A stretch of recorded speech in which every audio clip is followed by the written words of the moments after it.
Ilang negosyante na nakapwesto sa Tiangge at Food Strip sa Dagupan City, hindi raw tumatalima sa pagpapanatili ng kalinisan sa lugar.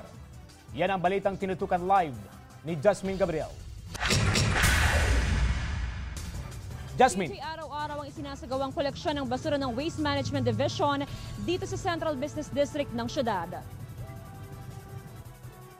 Tambak na basura kung saan-saan.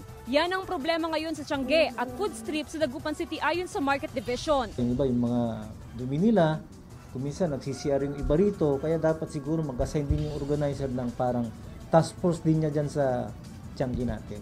Bagamat regular ang pangongolekta ng WMD ng basura, problema raw ang hindi pagsunod ng ilang negosyante sa pagpanatili ng kalinisan sa lugar. Dapat mag-assign din sila ng tigalinis nila para at least magtulungan, city government saka sila. Tiniyak naman ng ibang negosyante ang kooperasyon sa kampanya kontra basura ng Market Division. I-alis namin ito para mawalisan yung finder namin.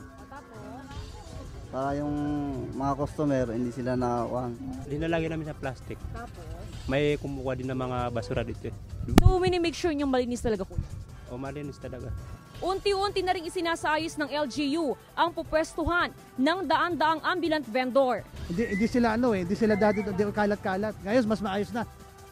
CJ, ayon sa Waste Management Division, dodoble yung volume ng basura dito nga sa Dagupan City. Simula nang magsimula yung Bangus Festival noong nakaraang linggo. Pero actually, ayon sa WMD, wala naman sanang problema sa basura kung ang parehong mga negosyante, ganun din yung mga mamimili ay parehong disiplinado sa pagsasaayos ng kanilang mga basura. Araw-araw yung kanilang koleksyon, kaya patuloy yung monitoring ng Waste Management Division, ganun din ng Market Division ng syudad para mapanatiling malinis ang Central Business District ng Dagupan City. CJ? Maraming salamat, Jasmine Gabriel.